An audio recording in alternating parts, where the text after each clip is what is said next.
Filipenses 4:4, na tradução corrigida, vai dizer: regozijai-vos sempre no Senhor. Outra vez vos digo, regozijai-vos. Na minha versão, que é a versão atualizada, diz: alegrai-vos sempre no Senhor. Outra vez, alegrai-vos. Você é uma pessoa feliz? Será que este seu amém é verdade? Será que as pessoas que estão ao seu redor podem dizer que você é uma pessoa feliz? As pessoas que trabalham com você têm essa ideia de que você é uma pessoa feliz? O seu cônjuge pode falar que você é uma pessoa feliz? O seu filho pode dizer: certamente os meus pais são felizes? Ou seus pais podem dizer: meu filho, a minha filha é uma pessoa feliz? Ao repetir estas palavras, talvez a sua conclusão seja o contrário. E você vai falar: pastor, você está falando isso porque você não conhece a minha vida. Se eu te contar realmente tudo que eu já passei, até a pedra vai começar a chorar. Mas será que dá para ser feliz hoje, irmãos? Com tantas coisas ruins acontecendo, com tantas desgraças.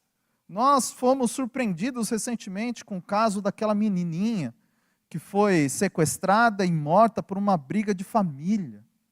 Olhamos para o mundo aí afora e vemos tantas atrocidades que mexem, falando de injustiça, de violência. E quando eu penso nesse tipo de situação, eu olho para esse texto e lembro que Paulo, ao escrever isso, ele não está num hotel 5 estrelas. Ele está no mais profundo de uma das prisões, ali em Roma. Paulo escreve esse texto algemado, no corredor da morte, com a espada já posta praticamente no seu pescoço. E mesmo assim ele escreve: alegrai-vos. E ele vai ensinar pelo menos 3 verdades aqui. A primeira é que a alegria do cristão não é uma opção, porque a alegria é uma ordem. É um imperativo isso que ele fala. Alegrai-vos, é um mandamento. Andar triste, ser uma pessoa triste, acaba sendo praticamente um pecado. Porque Deus está dentro de nós, é dele que vem a nossa alegria. E a nossa alegria está baseada no Espírito. Então, sofremos um grave pecado de desobediência, quando não somos alegres. Mas, quando que temos que ser alegres? Sempre. Alegrai-vos sempre. Agora, deixa eu te fazer uma pergunta.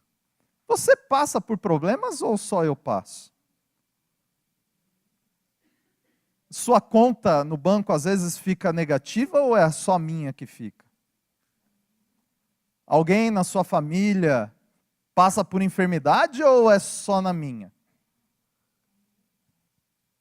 Na minha também.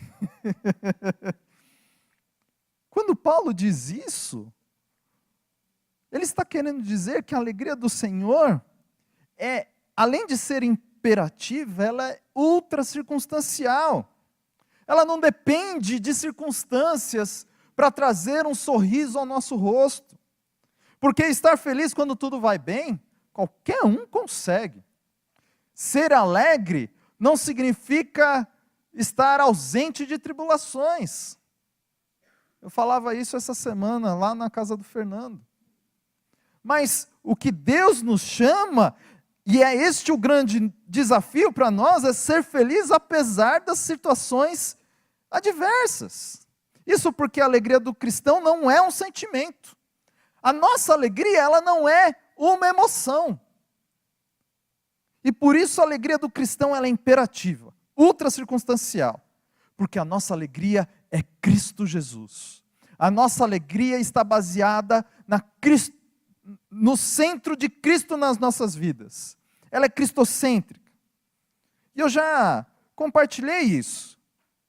Porém, você não precisa ser nenhum psicólogo ou grande entendedor da alma humana para descobrir que muitos crentes, salvos em Jesus Cristo, não estão desfrutando plenamente dessa alegria. Basta você olhar para o rosto das pessoas, o semblante, talvez triste, talvez baqueado, um semblante não tão exuberante como deveria ser. O que está acontecendo conosco? Eu não tenho dúvidas que existe alguém saqueando, roubando, minando a alegria que Deus tem para nós. E eu quero te remeter ao texto de 1 Samuel, capítulo 1, versículo 30, quando diz que Davi chegou em Ziclague com seus homens, onde estavam as suas respectivas famílias, e ali eles viram toda a cidade queimada, ferida, saqueada pelos amalequitas.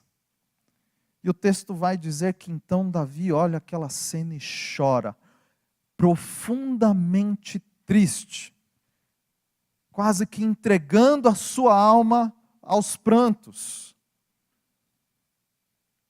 Só que, ao invés dele entregar todas as suas forças ali para chorar, ele se anima no Senhor. Ele clama com uma oração ao Deus da sua vida e diz: Senhor, perseguirei eu o bando? Alcançá-lo-eis? Em outras palavras, Davi está dizendo assim: Senhor, eu estou tomando de goleada. Eu estou apanhando do meu inimigo. Eu devo aceitar isso passivamente ou eu devo reagir? E Deus disse para Davi reagir, porque tudo que o inimigo tomou, ele ia trazer de volta. E o Deus a quem estamos servindo, meus irmãos, é o mesmo Deus. É o Deus que não nos deixa prostrado no pranto. É o Deus que nos anima, nos cobra o ânimo, nos fortalece, nos coloca de pé e faz vencer os nossos inimigos. É o Deus que pode trazer de volta a nossa alegria. Aliás, não apenas trazer de volta a nossa alegria que era do passado, Ele pode transformar numa alegria ainda maior. O primeiro milagre de Jesus, ali no texto de João capítulo 2, a transformação da água e do vinho, tem um espanto ali do mestre Sala. Quando ele olha aquilo, ele fala: todos têm colocado primeiro o bom vinho, mas você deixou o melhor para agora, para o final. Porque o vinho representava a alegria naquele momento. Só que o mundo só anda experimentando a alegria do próprio mundo, que é passageira, que é superficial, que é circunstancial. Mas a alegria que Deus tem para nós é uma alegria verdadeira, muito melhor de tudo aquilo que já provamos. Quem quer essa alegria essa noite? Então você que falou amém, seja feliz. Você que não falou, eu vou orar para que você seja alegre do mesmo jeito. Sabe, meus irmãos, nós precisamos ver que talvez estes ladrões de alegria que existem, estão roubando a nossa alegria.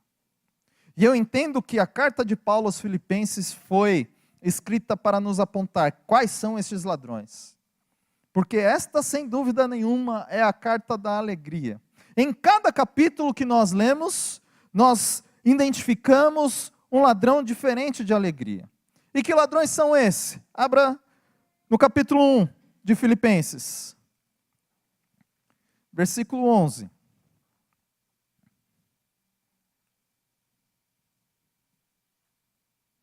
Aliás, versículo 12. Diz assim: quero ainda, irmãos, cientificar-vos que as coisas que me aconteceram têm antes contribuído para o progresso do Evangelho.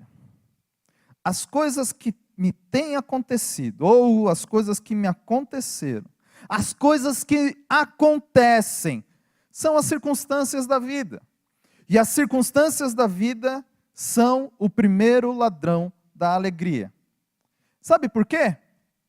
Porque as coisas da vida acontecem quando você não está esperando. Elas acontecem querendo você ou não. Gostando você ou não. As coisas vão acontecer planejando você ou não. As coisas acontecem à revelia da nossa vontade. Acontecem de súbito, sem que estejamos preparados, esperando. Elas não mandam um telegrama. Elas não tocam a campainha. Elas arrombam a porta da nossa vida e transformam as nossas emoções. É um acidente grave. É uma doença súbita. É um problema doloroso. É um luto traumático. É uma perda financeira drástica. É um fato que mexe com as suas entranhas e transforma a sua mente, o seu coração, a sua vida. Vejam um exemplo. O pai e uma mãe criam uma menina diligentemente. Cercam a menina de todos os cuidados. Fornecem os melhores estudos. Fornecem tudo o que ela precisa e um pouco mais. Dá um certo conforto. E um dia aparece um menino, se encanta com essa menina, eles namoram, noivam e casam. Pouco tempo depois, essa menina descobre que ela casou com a pior pessoa do mundo. Um homem violento, um homem sem escrúpulo, que bate, que a violenta, e este casamento acaba, talvez, em um divórcio, se não numa tragédia. Esses pais vão carregar isso consigo. Um verdadeiro trauma para eles. Se nós não tomarmos cuidado, essas circunstâncias como essa, levam embora a nossa alegria. Aquilo que planejamos e não dá certo, leva embora a nossa alegria. Aquilo que empenhamos os nossos esforços, o nosso carinho, inclusive o nosso dinheiro, leva embora a nossa alegria. Você vai no médico, recebe uma notícia ruim, foi-se embora a sua alegria. Você trabalhou a vida inteira, guardou pouco dinheiro, e aí você se aposenta, vai pegar esse dinheiro e investir em algo, mas uma decisão errada fez com que tudo fosse por água abaixo. Foi-se embora a sua alegria. São as circunstâncias que, se nós não tomarmos cuidado, ela se torna o ladrão da nossa alegria. E quando Paulo diz para nós que tudo isso que me aconteceu não tirou a minha alegria, mas contribuiu para o progresso do Evangelho, é preciso perguntar para Paulo o que são essas coisas. Paulo, o que aconteceu com você? Você talvez poderia fazer um resumão para nós? Ele faz. Paulo diz: eu fui perseguido em Damasco, fui rejeitado em Jerusalém, fui esquecido em Tarso, fui apedrejado em Listra, fui preso e açoitado em Filipos, fui escorraçado em Tessalônica, fui enxutado de Bereia, fui chamado de tagarela em Atenas, fui chamado de impostor em Corintos, eu enfrentei as feras em Éfeso, eu fui preso em Jerusalém, fui acusado em Cesareia, enfrentei um naufrágio em Roma, fui picado por uma cobra em Malta. Cheguei preso em Roma, algemado, mas eu quero que vocês saibam que essas coisas que me aconteceram antes têm contribuído para o progresso do Evangelho. Irmãos, este homem não crê no acaso. Este homem não crê na sorte. Este homem não crê no azar. Este homem não crê em determinismo. Não crê em olho gordo. Este homem não tem medo de sexta-feira 13, porque ele sabe que a mão de Deus tem dirigido o seu destino, tem dirigido a sua vida. E na mão de Deus ele pode descansar. E ele escreve neste primeiro capítulo de Filipenses que, porque ele estava preso, 3 coisas aconteceram. Primeiro, a igreja foi encorajada a pregar. Quando a igreja de Roma viu Paulo preso, e viu que ele estava evangelizando mais gente do que eles mesmos, isso mexeu com eles.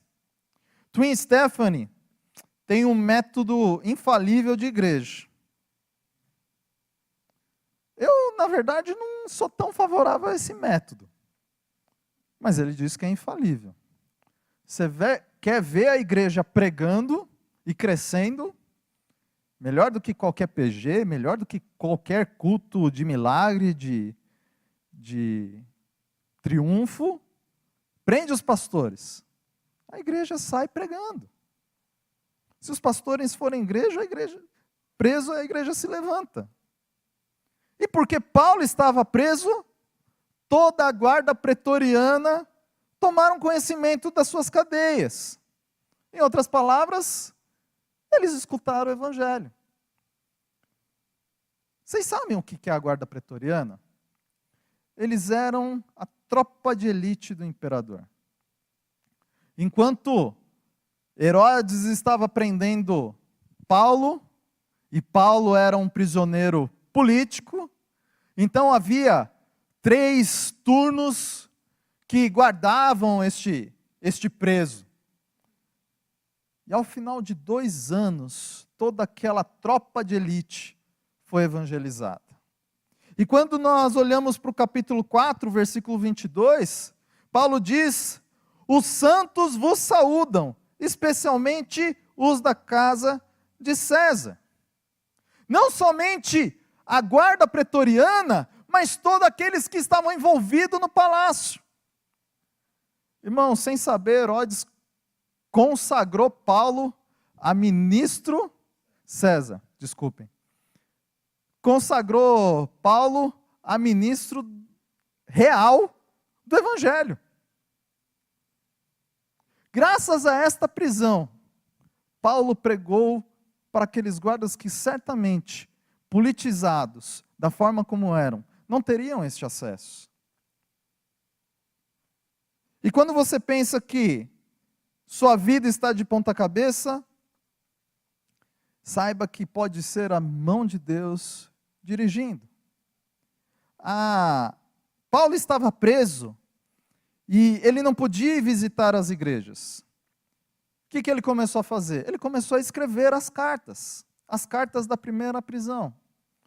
Efésios, Filipenses, Colossenses e Filemão. Se Paulo estivesse solto, certamente ele estaria visitando, viajando, e nós não teríamos essas preciosidades. É interessante pensar que essas situações diferentes podem também ser dirigidas por Deus na nossa vida. A questão é talvez o foco, ou o ponto de vista. Gary Chapman tem uma ilustração muito bonita, que quando ele era pequeno, ele via a sua mãe fazendo um bordado, e ele pequenininho olhava para sua mãe, sentava de baixo para cima, ela sentada na cadeira, e um dia ele virou: mamãe, que coisa feia é essa que você está bordando? Porque ele via aquela coisa do avesso, de baixo para cima. Sua mãe então pega ele no colo e faz ele ver do lado certo, de cima para baixo, na posição correta, de frente, ao invés do avesso.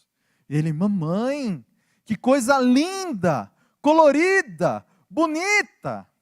E às vezes as circunstâncias da vida, nós ficamos chocados porque estamos enfrentando ela pelo avesso.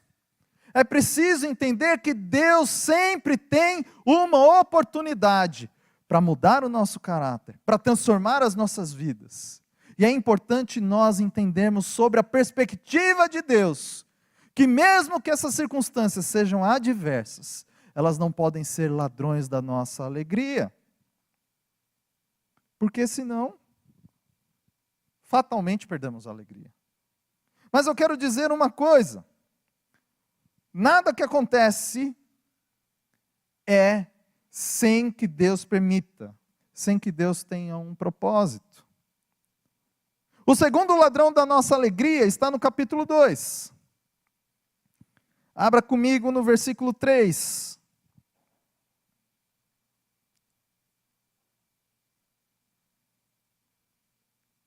Nada façais por partidarismo ou vanglória, mas por humildade, considerando cada um os outros superiores a si mesmo. Não tenha cada um em vista o que é propriamente seu, senão também cada qual o que é dos outros. Tende em vós mesmo o sentimento que houve também em Cristo Jesus. O segundo ladrão da alegria aqui apresentado são pessoas. Você já percebeu que a gente sofre mais por causa de gente do que por causa das circunstâncias? Já percebeu que as pessoas nos fazem chorar mais do que as circunstâncias? Sabe por quê? Porque as pessoas nos decepcionam. Porque nós decepcionamos as pessoas. E é por isso que é impossível ter uma vida, um casamento, uma família saudável, um trabalho saudável, uma igreja saudável, se não existir o exercício do perdão. Nós temos queixas uns dos outros. Nós falhamos uns com os outros. E eu quero dizer para você que o perdão é vital. Não é fácil, mas é necessário. Cristo falou que se nós não perdoarmos, nós não seremos perdoados. Se você não perdoar, você não pode trazer a sua oferta no altar. Se você não perdoar, a sua oração não vai valer de nada. Se você não perdoar, você não pode adorar a Deus. Se você não perdoar, você adoece fisicamente, emocionalmente, espiritualmente. Se você não perdoa, você não tem paz. E perdão, irmãos, é uma questão de bom senso. Porque guardar mágoa no coração é autofagia, é autodestruição. É como você beber um veneno pensando que o outro vai morrer. Não tem sentido. Quando você guarda mágoa no seu coração, de uma pessoa, você vai conviver com essa pessoa 24 horas por dia. Talvez você não esteja do lado dela, mas ela está do seu lado no pensamento. Você vai para o trabalho e não consegue se concentrar porque a pessoa está aqui. Você vai para a sua casa depois do dia de trabalho, cansado, exausto, quer descansar, e a pessoa está do seu lado no sofá. Você vai dormir e a pessoa está te abraçando na cama, não te deixando dormir. Você vai para a viagem e a pessoa está lá, na sua cabeça, te azucrinando. A única maneira de se ver livre disso é perdoar. Não é fácil, mas é necessário. Eu quero dizer outra coisa. Talvez a maior dor que eu senti no ministério foi há uns 8 anos atrás, quando eu vi um casal que até então eram instrutores para mim na vida cristã. Eram pessoas que eu tinha muito afeto. E eu vi essas pessoas, eles tinham um filho com deficiência. Obrigado, meu querido. E um dia eles judiaram do menino, maltrataram o menino, espancaram o menino, a ponto do conselho tutelar pedir a guarda do menino. Irmãos, gente da igreja, gente que eu tinha como líder para mim.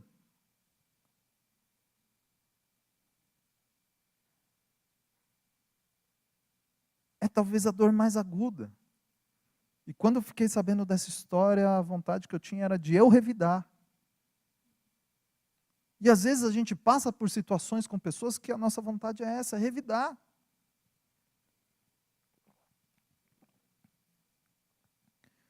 Mas o perdão, ele é maior do que o ódio. O perdão é maior do que a mágoa. Porque o perdão cura. O perdão liberta. O perdão restaura. O perdão é a asepsia da alma. É a faxina da nossa mente. Perdoar é lembrar sem sentir dor. Só que eu só fui entender realmente o que era essa história de perdão quando eu vi a parábola de Jesus, quando ele contou sobre o credor incompassivo. Vocês conhecem essa parábola? Jesus conta que um homem devia para o rei 10.000 talentos. O rei manda prender ele e fala para vender a sua mulher, os seus filhos. E ele fala: não, Senhor, tem misericórdia de mim. Eu prometo que eu vou te pagar tudo que eu te devo. Tenha compaixão. E o rei se enche de compaixão e perdoa a sua dívida. Ele sai feliz e contente, encontra o outro cidadão, que devia apenas 100 denários para ele. E ele cata este homem, praticamente esganando ele, fala: eu quero tudo que você me deve agora. Mas eu não tenho. Não, eu quero agora.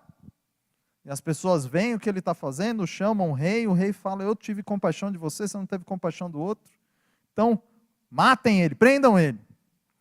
E a gente vê essa parábola, quando eu vi, eu fiquei olhando para isso, termina falando assim: assim fará o vosso Pai Celeste, se do íntimo não perdoardes uns aos outros. Só que quando eu li essa parábola, sabe o que eu entendi? Nada. Não entendi absolutamente nada. O que é um talento? Quanto vale um talento? Você sabe? Um talento hoje é aproximadamente 35 quilos de ouro. Este homem estava devendo 10.000 talentos ao rei. Ou seja, 350 mil quilos de ouro. Se juntarmos todos os impostos da Galileia, Judeia, Bereia e Samaria durante um ano, dá só 800 talentos. Jesus não está contando apenas uma parábola. Jesus está contando uma hipérbole, um exagero. Porque nenhum judeu no primeiro século poderia dever 10.000 talentos. 10.000 talentos eram todos os impostos da nação durante 13 anos. Meus irmãos, naquela época o salário de um trabalhador era de 1 denário por dia. E para um homem juntar 10.000 talentos ganhando 1 denário por dia, ele teria que trabalhar ininterruptamente 150.000 anos. Era impossível. Era uma dívida impagável. E quando ele fala para o rei ter paciência com ele, que ele vai pagar tudo, ele está fazendo uma promessa que ele nunca ia cumprir. E talvez você se pergunte: então por que Jesus contou essa parábola com uma conta tão absurda dessa? Com uma dívida tão grande assim? Sabe por quê? É para que você e eu possamos nos lembrar sempre que nós temos uma dívida impagável com o nosso rei. Uma dívida que, por mais que falamos, por mais que prometemos, que nos comprometemos, nós nunca vamos poder pagar. Só que lá na frente esse homem encontra alguém que lhe deve 100 denários. E o que são 100 denários? São 100 dias de serviço. O camarada acabou de receber o perdão de 150 mil anos e não consegue liberar perdão por 3 meses e 10 dias. Qual que é a proporção, então, de 10.000 talentos para 100 denários? Os bons de matemática aí fazem as contas, sobe 1, desce 2 ali. São 600.000 vezes. 10.000 talentos são 600.000 vezes maior do que 100 denários. Quem acabou de receber um perdão 600.000 vezes maior, não é capaz de perdoar uma dívida 600.000 vezes menor. Sabe o que Jesus quer nos ensinar com essa parábola? Você e eu nunca vamos poder dizer: eu não posso perdoar fulano. Eu não posso perdoar ciclano. Porque eu fui muito humilhado, porque eu fui muito machucado, porque eu fui muito ferido. E sabe o que a Bíblia nos ensina? Que você e eu devemos perdoar, assim como Cristo em Deus nos perdoou. Aí você pensa: como é que Deus nos perdoou? A Bíblia fala que Ele perdoou os nossos pecados e deles não se lembra mais. E aí você pode falar para mim, pastor, eu até posso perdoar, mas esquecer eu não vou esquecer jamais. Eu tenho uma notícia para te dar se você falar isso. Aliás, uma boa notícia. Isso é bom. Significa que você não tem amnésia. Sua cabeça é boa. Mas, irmãos, Deus também não tem amnésia. Deus, ele não é esquecido. Ele é onisciente. O que quer dizer esta palavra é que ele lembra e não joga isso na nossa cara. É que ele lembra e isso não traz mais dor para ele. É que ele lembra e isso não o faz sentir todo a ira que ele tinha por nós por causa do nosso pecado. E talvez alguns de vocês vão ter que conversar com alguém, ligar para alguém, mandar um WhatsApp para alguém, um e-mail para alguém, seja lá o que for, mas vocês precisam se acertar, porque não pode mais guardar mágoa. Porque se você guardar, as pessoas estarão roubando a sua alegria. Terceiro ladrão, capítulo 3, versículo 19.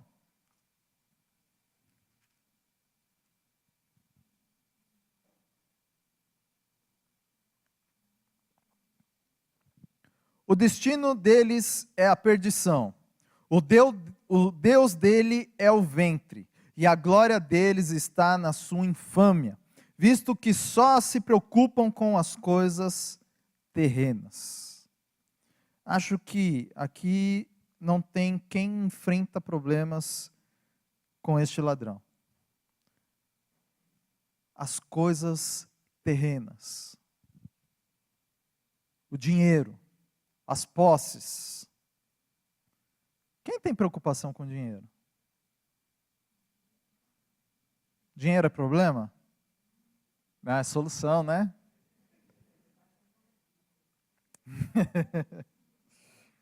Você já discutiu na sua casa por causa de dinheiro?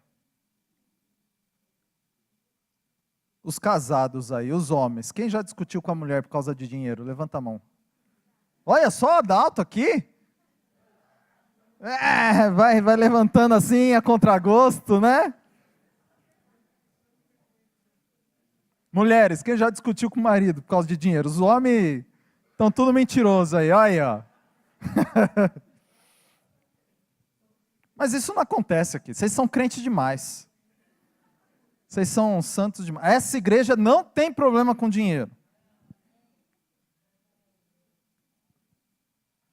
O problema é que quem tem, não é ter o dinheiro em si, é que tem gente que só se preocupa com dinheiro. É gente que não tem tempo para o casamento. É gente que não tem tempo para a família, para os filhos, para os pais. Gente que não tem tempo para a igreja. Gente que não tem tempo para Deus, porque só se preocupam com as coisas terrenas. Eu preciso trabalhar para ganhar tal coisa, para conseguir conquistar tal coisa, para comprar o meu carro, para comprar a minha casa, para comprar o videogame, para comprar a moto. Eu preciso trabalhar porque eu quero viajar.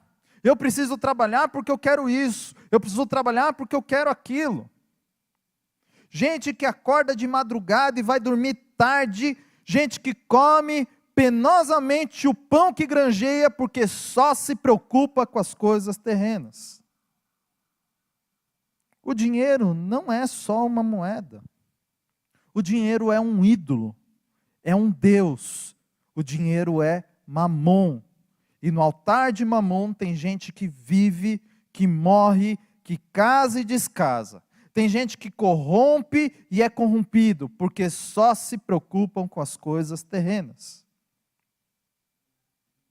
Nós estamos vivendo cada vez um período mais complicado, em que se exige muito de nós.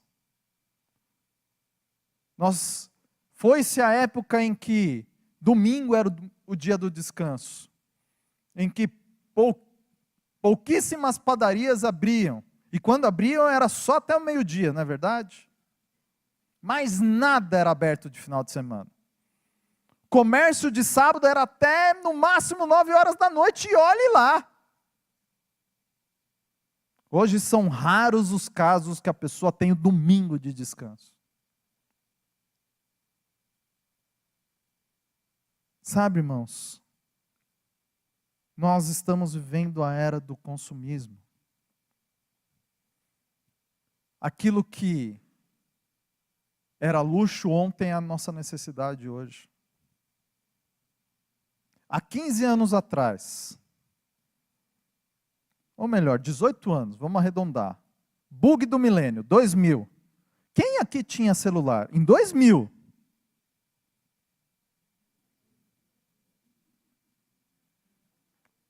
Celular era coisa de rico. Era o tijolo ainda. Não era uma necessidade. Se as pessoas quisessem falar com você, ligavam na sua casa. Aliás, vamos voltar mais no tempo. Vamos voltar em 1992. Quantos aqui tinham telefone em casa? Às vezes o telefone era meio que compartilhado com o vizinho, deixava recado no vizinho. Estão lembrando disso? Anos, comprava a linha, né? Um absurdo de caro. A ficha. Era o luxo. Era o luxo.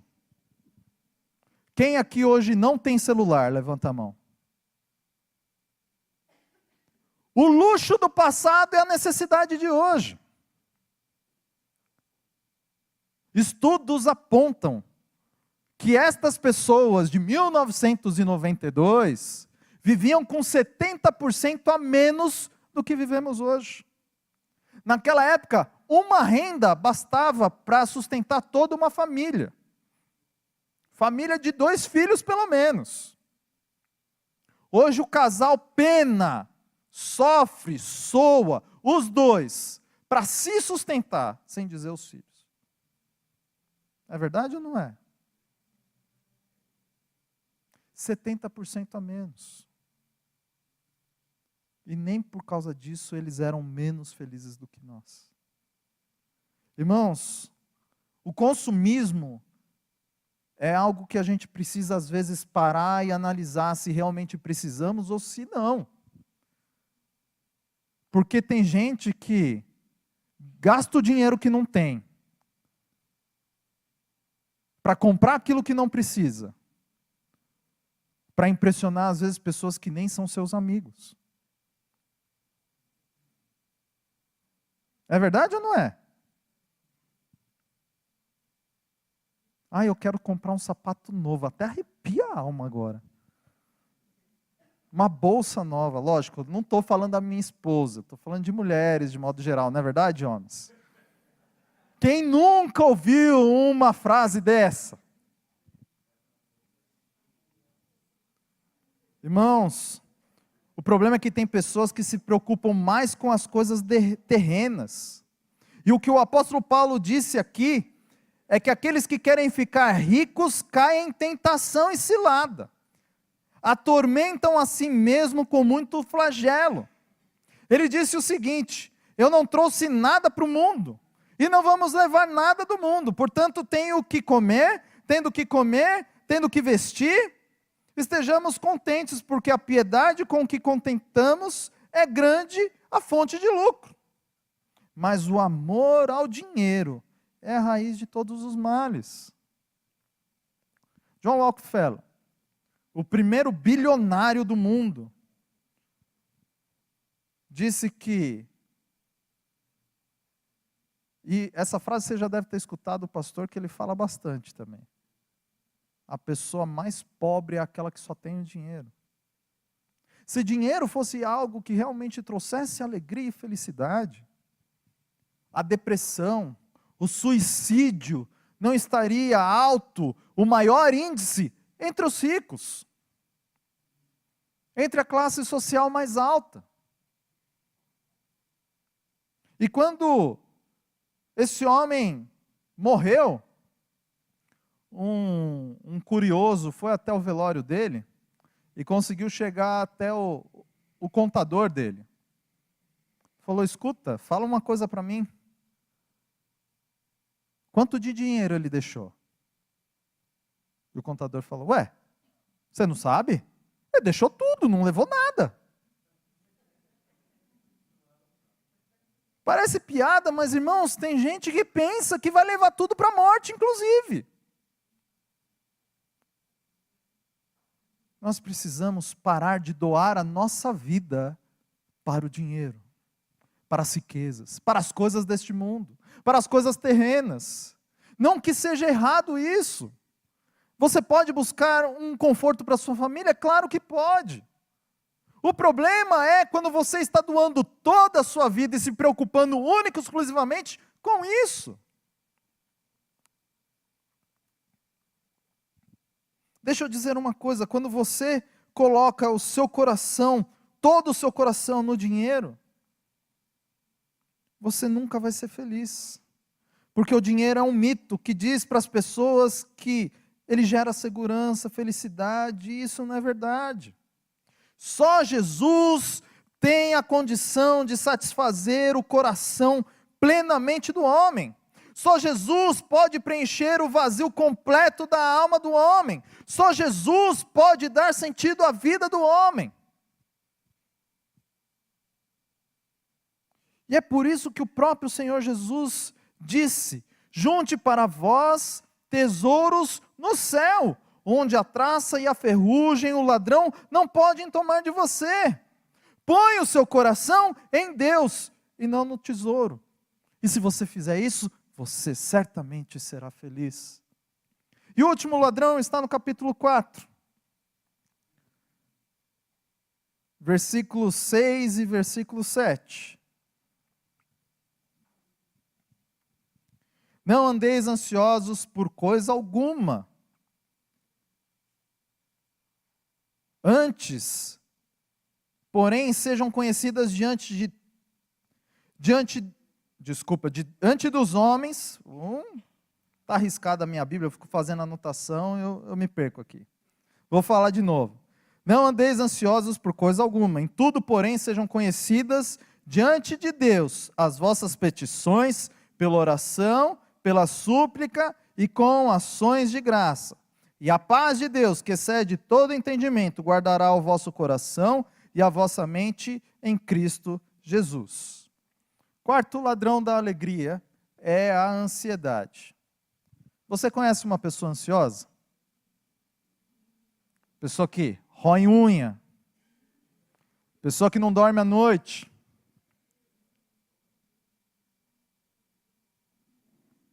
Eu escutei, ó eu aqui, né, a hora que eu falei.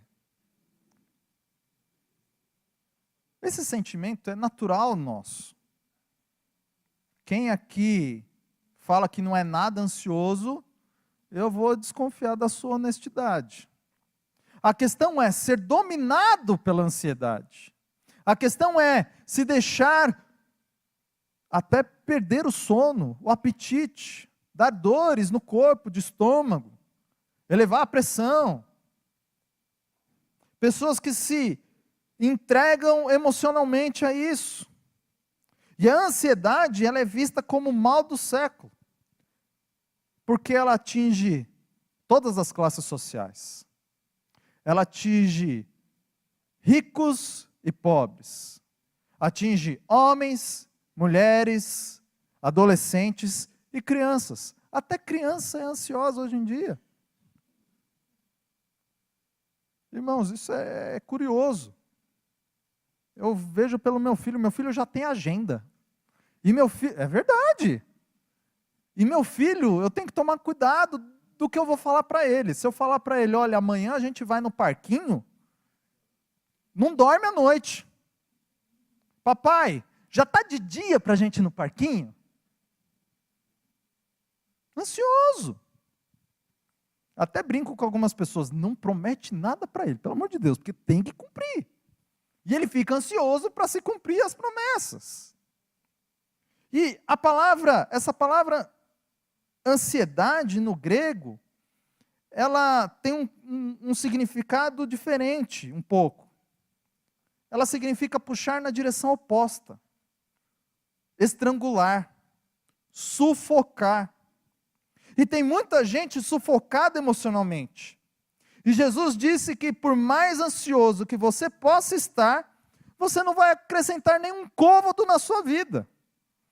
Você não vai conseguir aumentar nem 45 centímetros o destino traçado. Você não vai ficar mais fortalecido hoje, ficando ansioso em relação ao amanhã.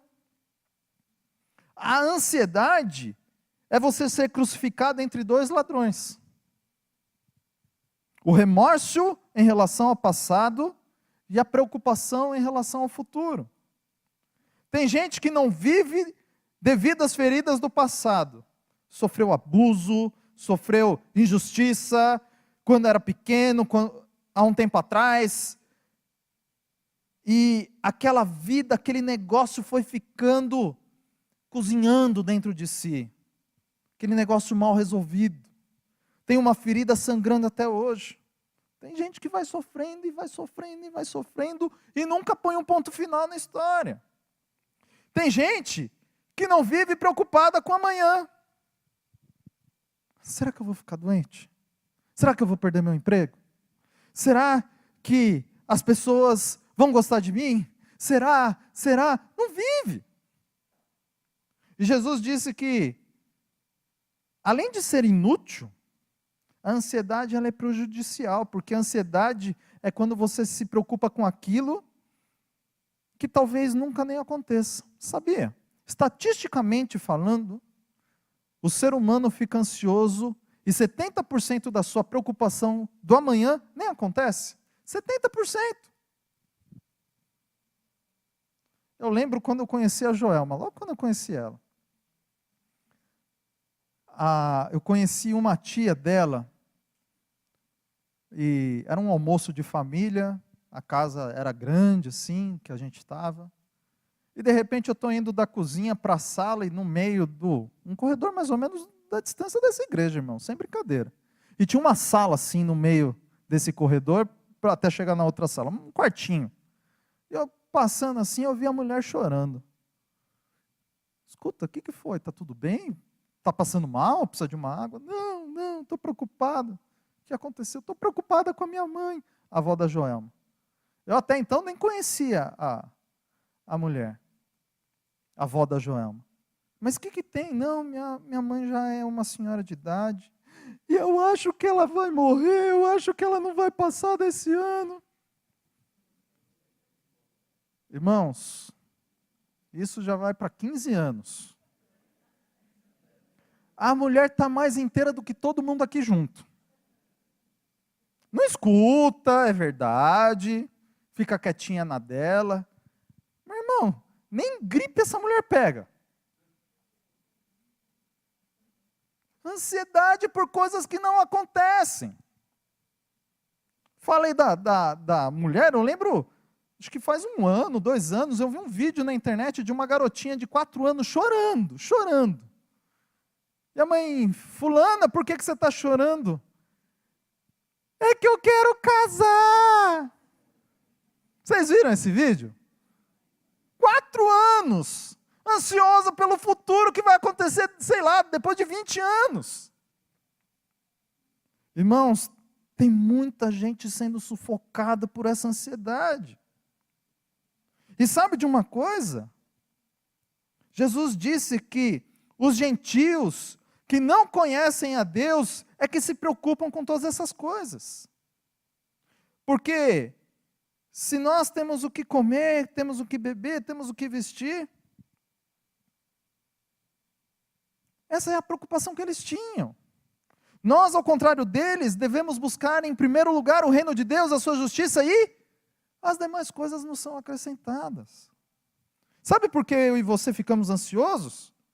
É porque nós duvidamos de Deus.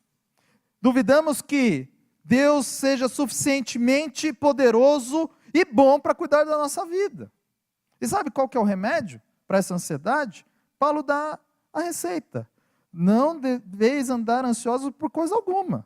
Antes, sejam conhecidas diante de Deus as vossas petições, pela oração, pela súplica e com ações de graça. Paulo está falando de 3 coisas aqui, e a primeira palavra é oração. E oração no grego é a mesma palavra para adoração. Então Paulo está falando de 3 coisas: adorar a Deus, pedir ou suplicar a Deus e dar graças. E sabe qual que é a diferença entre adorar e dar graças? É você fazer uma oração baseada como Paulo está falando. Senhor, eu vou te adorar. Aliás, dar graças é você agradecer por aquilo que Deus fez.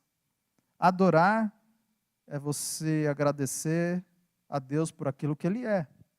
Então você adora a Deus assim: Deus, eu te adoro porque o Senhor é o Deus da minha vida, é o meu provedor, é o meu consolador. Eu te adoro porque Tu és o meu redentor, Tu és o meu protetor, Tu és autoexistente, Tu és infinito, Tu és imenso, Tu és eterno, Tu és o Deus imutável, Tu és o Deus onipotente, o Deus onisciente, o Deus onipresente, Tu és o Deus transcendente, soberano, Tu és o Deus fiel, Tu és o Deus verdadeiro, Tu és o Deus justo, Tu és o Deus misericordioso, Tu és a minha rocha, Tu és a minha alegria, Tu és o meu pastor, Tu és a razão da minha vida. Em nome de Jesus, amém. Aí termina essa oração, você fala: mas eu quero te pedir que eu não estou bem. Ou você anula a sua oração, ou você não continua fazendo essa oração. Porque quando você adora a Deus por aquilo que Ele é e por aquilo que Ele tem feito na sua vida, até essas coisas, a ansiedade é deixada de lado. Você não tem mais pensamento, você não tem mais o sentimento de angústia, de sufoco, porque Deus te dá a sua paz. Você não consegue se queixar. Irmãos, talvez para que isso aconteça a gente tenha que entender quem é o nosso Deus. Quem é seu Deus? Qual é o tamanho do seu Deus? O profeta Isaías pensou sobre isso quando escreveu o capítulo 4 do seu livro. 40. Ele disse: o meu Deus é aquele que mede as águas nas conchas das suas mãos. O meu Deus é aquele que pesa a poeira da terra em balança de precisão. O meu Deus é aquele que mede os céus a palmos. O meu Deus é aquele que espalha as estrelas no firmamento. E por ser forte em força, grande em poder, quando as chamas, nenhuma delas vem a faltar. Agora pergunte para um astrônomo: qual é o tamanho do universo? Qual é o tamanho desse universo que Deus mediu a palmos? Ele vai dizer: não sei. A ciência diz que é aproximadamente 92 bilhões anos-luz de diâmetro. E se Deus fez tudo isso, Deus fez tudo isso, o nosso Deus, e Ele é o nosso Pai. E Ele fala: não andeis ansiosos por coisa alguma. Quantas estrelas existem? Se você perguntar para um astrônomo, ele vai dizer: eu não sei.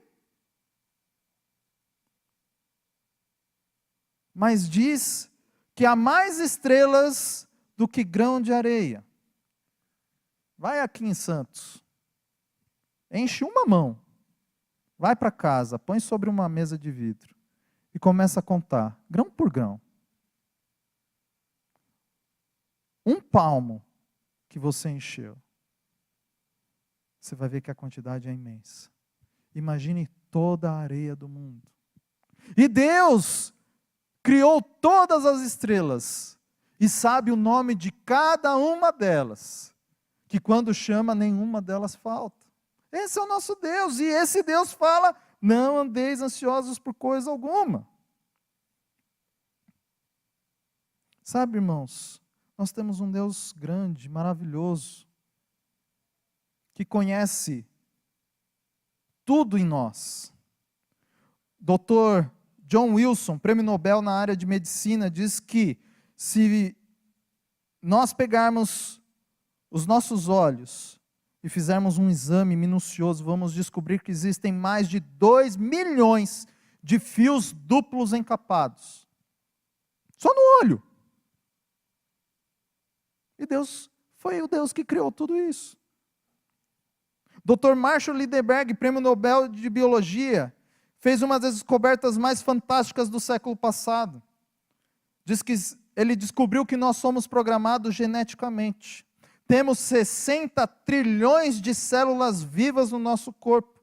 Em cada uma das células temos cerca de 1,70 m de fita DNA, onde estão gravados todos os nossos dados genéticos. Cor da nossa pele, dos olhos, nosso temperamento. Se você espichar toda essa fita DNA que você tem, dá 102 trilhões de fita. Irmãos, daria para dar a volta diversas vezes no mundo. Deus foi o Deus que criou você, que criou essa genética. Sabe, meus irmãos, esse é o nosso Deus, esse é o nosso Pai, e Ele está dizendo para nós, não andeis ansiosos por coisa alguma. Quando nós descansamos em Deus, nós não temos espaço para ansiedade. Sabe por quê? O resultado disso é a paz de Deus. A paz de Deus que excede todo entendimento, que guarda a nossa mente e o nosso coração. A palavra guardar no grego significa montar guarda, guarida. É colocar um exército acampado ao redor. Quando nós colocamos isso diante de Deus, com a nossa oração, nós montamos uma guarda, uma muralha. E quando a ansiedade vem, ela não consegue penetrar. Seja na nossa mente, nos nossos pensamentos, ou seja no nosso sentimento, no nosso coração. Sabe, meus irmãos, certo tempo atrás, surgiu uma pergunta: qual era o fim principal do homem? E os homens de Deus responderam, lá na Inglaterra, no século 17, que o fim do homem é glorificar a Deus e gozá-lo para sempre. E é nesse sentido que eu concordo com o Dr. John Piper, que às vezes a gente está trocando o nosso presente pelo nosso futuro. Nós nos preocupamos com coisas rasas demais. Nossa vida aqui é rasa demais, comparado à eternidade que vamos viver. Para encerrar, eu quero chamar aqui 2 pessoas. Eu preciso de 2 voluntários para me ajudar. Quem se voluntaria espontaneamente? Isaías e Roque. Venham cá, meus queridos.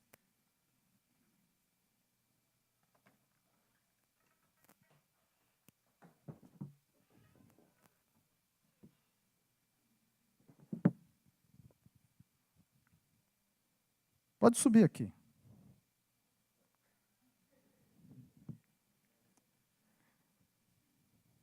Toma essa para você, toma essa para você.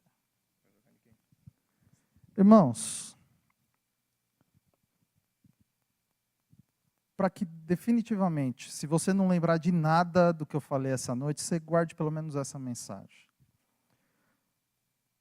Às vezes a gente enche a nossa vida com pessoas, com circunstâncias, com dinheiro, ou com qualquer outra coisa que é deste mundo.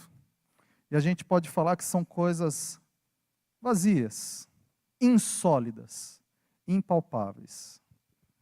Quando a gente pega essas coisas e coloca à prova, o que vocês acham que vai acontecer? Irmãos, quando a gente enche a nossa vida com coisas superficiais, terrenas, a nossa vida, ela não resiste. O ladrão da nossa alegria toma conta e leva embora toda a nossa alegria. Agora,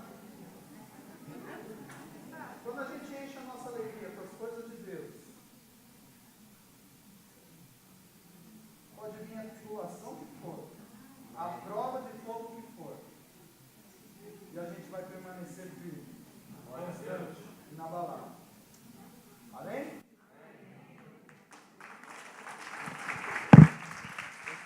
Obrigado, meus queridos. Que Deus possa abençoar a sua vida e o seu coração assim, que você não deixe os ladrões de alegria roubarem. Vamos orar mais uma vez, rapidamente? Senhor, nós muitas vezes somos cercados por ladrões de alegria. As circunstâncias da vida, as pessoas, a nossa ansiedade, o dinheiro. Deus, nós queremos entregar tudo isso em Tuas mãos, para que em nome de Jesus possamos ser alegres, abundantemente alegres, superlativamente felizes, para a glória do Seu nome. Ajude-nos, Senhor, a viver esta Tua palavra a cada dia, em nome de Jesus. Amém? Vamos repetir? Alegrai-vos sempre no Senhor. Outra vez vos digo. Amém.